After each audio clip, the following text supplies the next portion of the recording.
Olá, boa tarde. Sejam bem-vindos a mais uma edição de Mercado e Companhia. Vamos aos destaques de hoje, a partir de agora. A arroba do boi gordo encosta em R$ 220 e atinge mais alto patamar em 7 meses no indicador CPEA-B3. Bolsonaro participa da cúpula do Mercosul e afirma que o governo está adotando ações em favor da floresta amazônica. Com frio intenso, geadas voltam a ser registradas em regiões agrícolas nos 3 estados do sul do Brasil. Na previsão do tempo, você vai ver também o que a gente já sabe sobre as condições climáticas para a safra de verão 2021. Tem tudo isso e tem muito mais. Agora, o Mercado e Companhia está no ar. O preço do boi gordo base CPEA-B3 chegou a R$ 219,65 por arroba nesta quinta-feira. É a cotação mais alta em 7 meses. Vejam aqui no gráfico que este patamar de preço não era registrado desde dezembro do ano passado. A gente observa também que o pico do ano passado foi ali de R$ 231,35 base em novembro. Depois a gente atingiu esse patamar ao redor de 220, 223 em dezembro. E agora a gente volta a observar no dia 2 de julho de 2020, patamar aqui encostando em R$ 220, base indicador do boi gordo CPEA-B3, ou seja, patamar de preço é um dos mais altos em 7 meses. A questão agora é saber até onde vai o fôlego do mercado. Há espaço para novas altas para a arroba do boi? Para responder essa pergunta, a gente convidou o analista de mercado da StoneX, Caio Toledo. Seja bem-vindo, Caio. Para começar, o que levou o preço do boi a este patamar, que é um dos mais altos em 7 meses?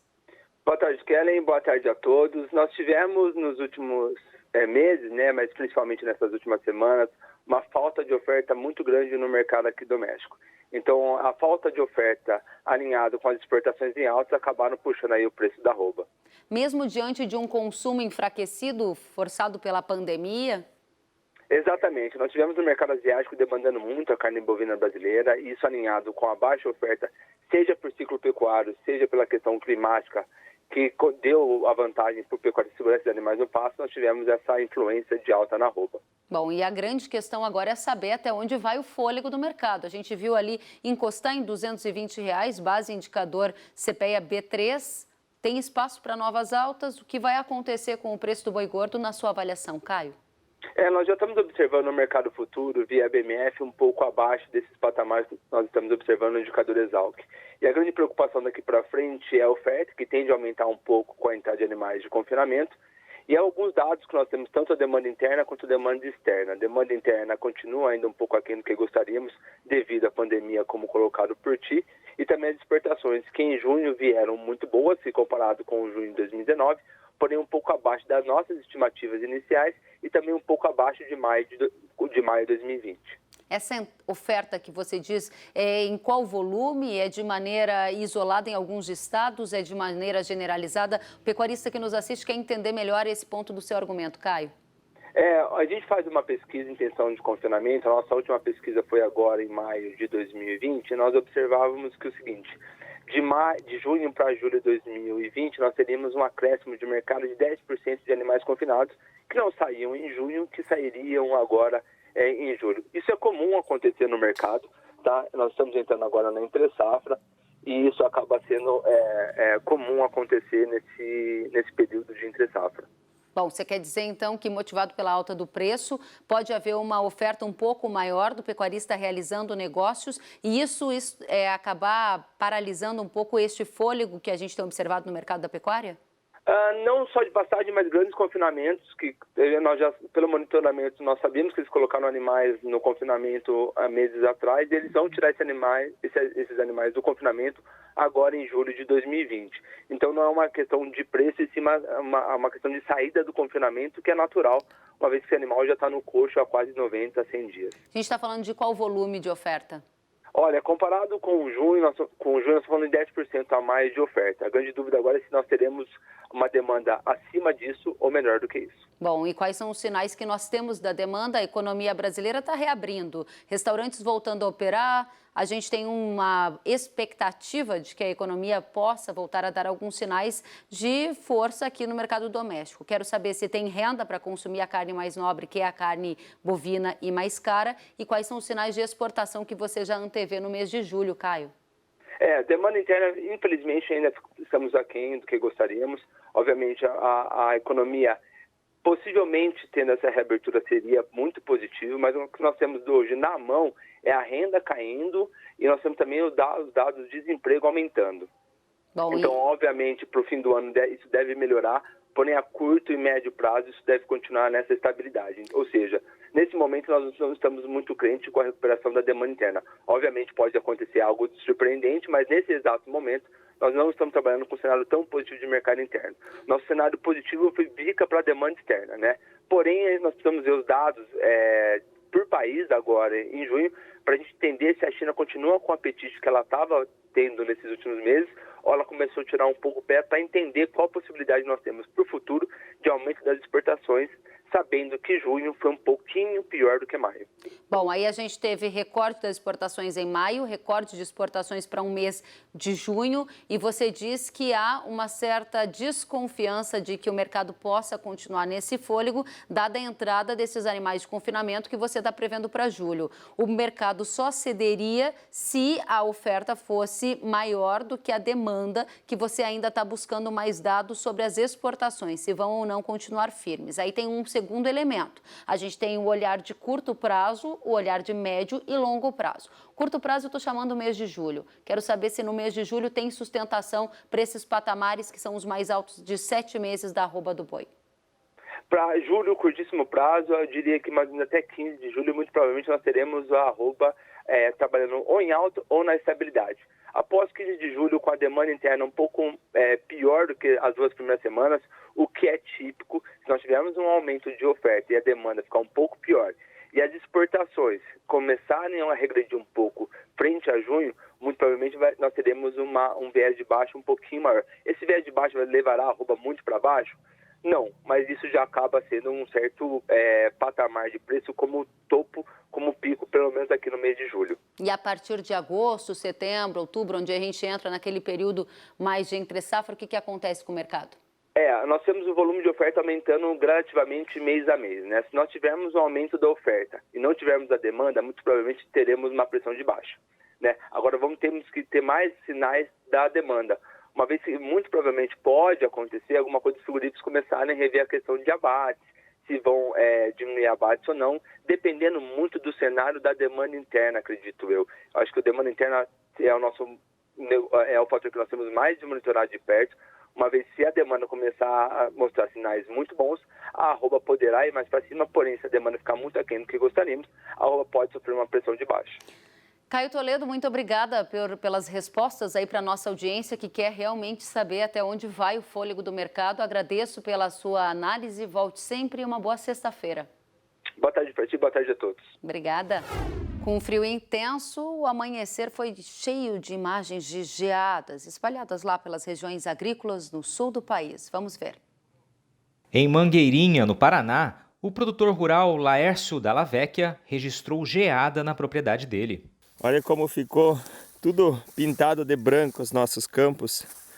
A geada ampla, a geada parelha. É bonito da gente observar as plantas, como elas ficam literalmente congeladas. Olha só para essas folhas aqui, são somente plantas de cobertura. Algumas aguentam mais o frio, outras não. Mas é algo normal aqui para nossa região, tratando-se de quase 1.000 metros de altitude. Na mesma região, o produtor Arthur Schwember enviou imagens da lavoura de trigo dele recém-semeada. Ele afirmou que as geadas antes da fase do florescimento do trigo são benéficas para a cultura. Em Chapecó, Santa Catarina, as plantas, galhos e flores ficaram congeladas. Mesmo cenário foi visto em São Joaquim, na Serra Catarinense. Os termômetros chegaram a marcar menos 6 graus Celsius. Os campos ficaram brancos de gelo. No Rio Grande do Sul, também houve registro do frio intenso, em Sobradinho.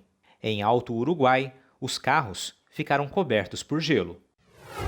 Os preparativos para a safra de verão 2021 já começaram. E o que nós podemos esperar das condições climáticas para a temporada que vem aí? Vamos já saber com a Desirê Brant, que preparou um conteúdo especial para a gente nesta sexta-feira. Desirê, como vai ficar o tempo para a próxima safra, a 2021? Kellen, primeiro a gente olha para o Oceano Pacífico e, de acordo com as expectativas, é que o Oceano Pacífico ele vai continuar numa fase fria. No final do ano deve diminuir um pouco essa anomalia de temperatura abaixo do normal, mas de qualquer forma, entre a primavera e o verão, a expectativa é que a gente tenha uma neutralidade climática com um viés negativo, ou seja, para uma fase puxando ainda para uma fase mais fria.